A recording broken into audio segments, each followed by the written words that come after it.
मी प्रतीक धुमाळी तुमच्या सर्वांचे स्वागत आहे पुन्हा एकदा भन्नाट व्हिडिओमध्ये। तर आज मी आलो आहे का सप्तशृंगी मातेचे दर्शन करण्यासाठी।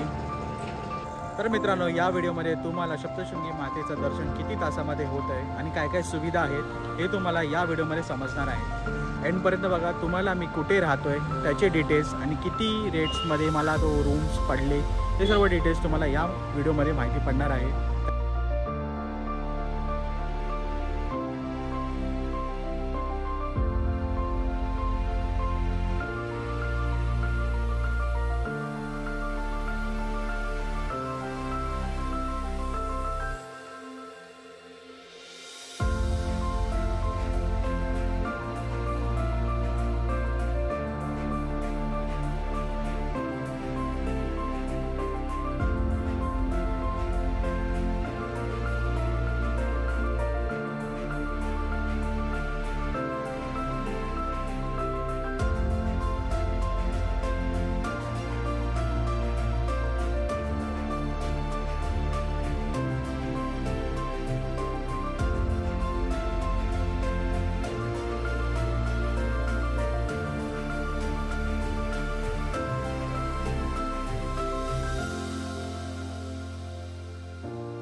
पाठीमागे बघताय हा रोपवेने जाणार आहेत आपण सप्तशृंगीला। तर त्याची तिकीट्स आणि त्याचे रेट्स आणि सप्तशृंगीचं दर्शन किती वाजता होईल हे सगळं तुम्हाला या व्हिडिओमध्ये समजेल।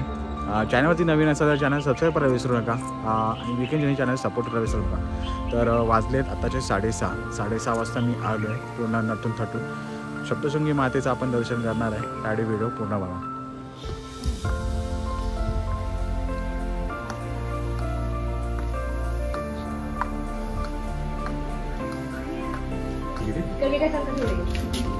दोनशे 40 झाले 2 जणांचे। एकाची किती? किती वाजता चालू आहे? अजून चालू झालं नाही ना? तर मित्रांनो, हे मंदिर 5 वाजता चालू होतं आणि रोपवे पण 5 वाजता चालू होऊन जातं। तर आता आपले तिकीट भेटले तर चला आता इथून एक थोडी खरेदी करूया देवी मातेला चढवायला। चला।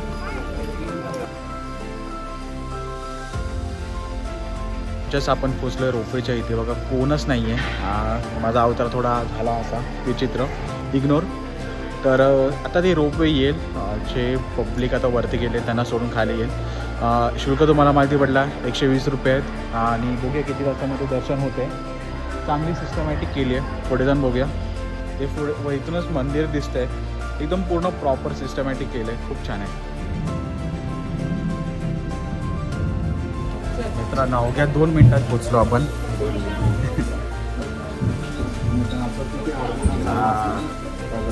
चालत गेलो असतो तर बघूया दर्शनाला किती वेळ जाऊन यायचं होतं। नाशिक जिल्ह्यातील वणी येथील सप्तशृंगी माता ही देवी भागवत तसेच दुर्गा सप्तशही या दोन्ही ग्रंथात उल्लेखलेल्या 108 पीठांपैकी महाराष्ट्रात असलेल्या देवीच्या 3.5 पीठांपैकी एक आद्य शक्तिपीठ आहे।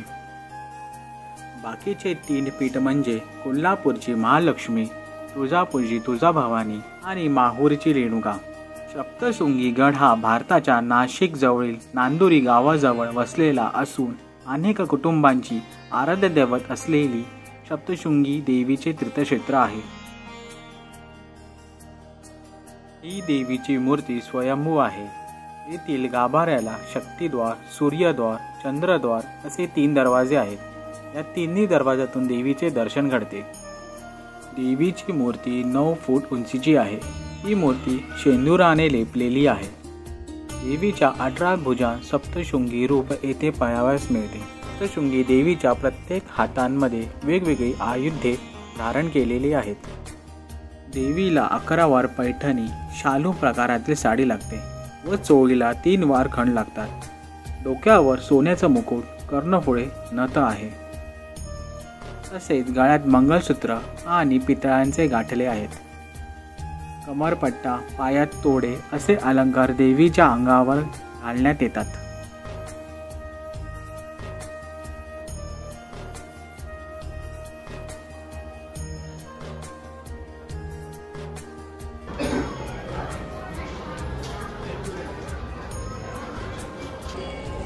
तर मित्रांनो, अवघ्या अर्ध्या तासामध्ये सप्तशृंगी मातेचे दर्शन झाले. होप तुम्हाला इन्फॉर्मेशन आवडली असेल. आणि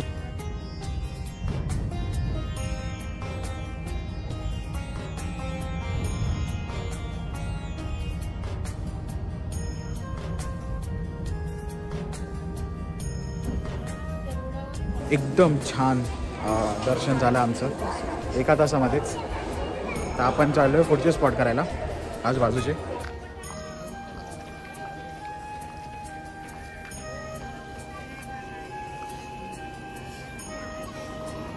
तर मंदिर लागून अजून 2 मंदिर आहेत, प्राचीन शिव मंदिर आणि गणेश मंदिर, आणि आजूबाजूला एक तलाव आहे.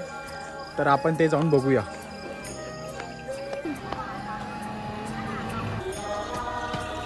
मित्रांनो, मंदिर लागून एक कुंड आहे, कुंड आहे, आणि इथे मंदिर आहे. चला मंदिर बघूया.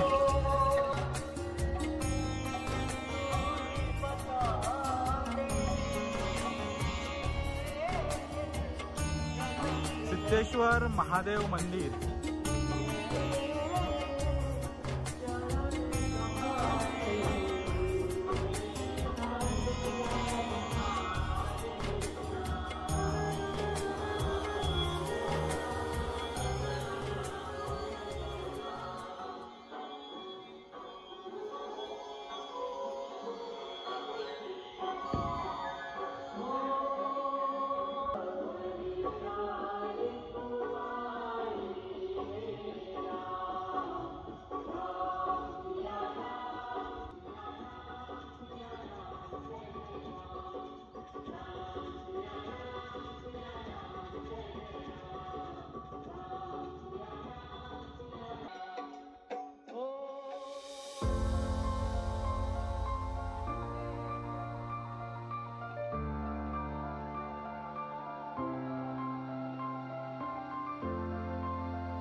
असं कुंड पाहिलं, कुंडाच्या समोरच इथे आपल्याला मस्त व्ह्यू बघायला मिळतो. तर आपण तुम्हाला दाखवतो की सिनेमॅटिक व्ह्यूज.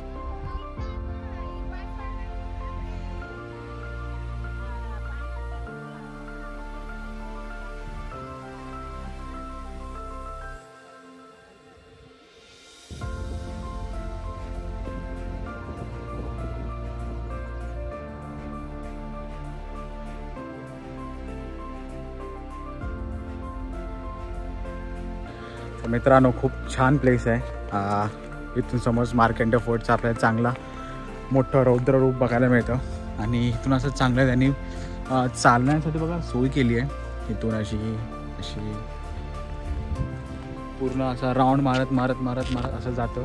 आणि तिथं समोर दिसतं बघा, ते आहे सप्तशृंगी मातेचं मंदिर. आणि ते तो डोंगर तो मस्त आहे. तर इथं थोडं आम्ही टाइमपास करून निघू.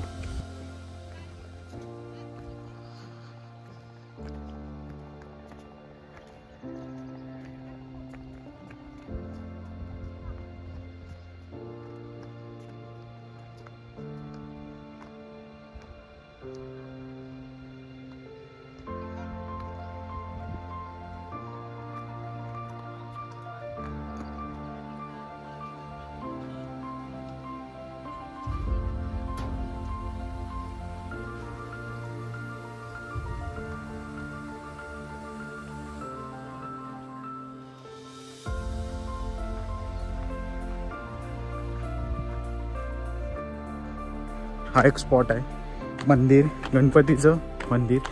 ते इथं पूर्ण प्रॉपर पायरीकरण केलं आहे आणि खूप छान आहे. थोडा लांब आहे, पण तुम्ही इथं नक्की भेट द्या.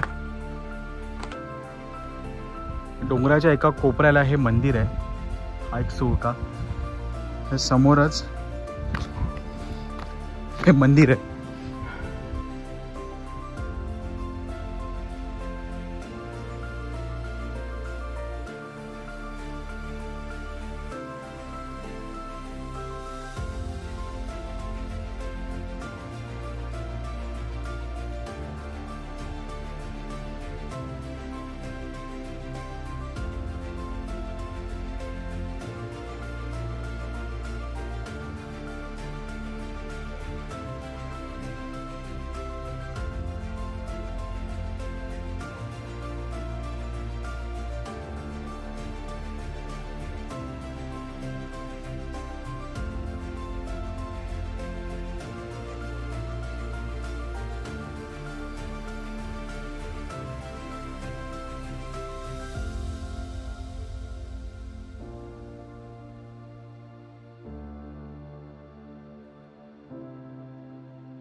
मंदिराच्या समोरच या पायऱ्या वणी गावात जातात.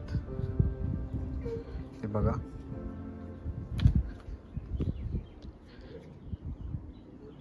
अशा पायऱ्या खाली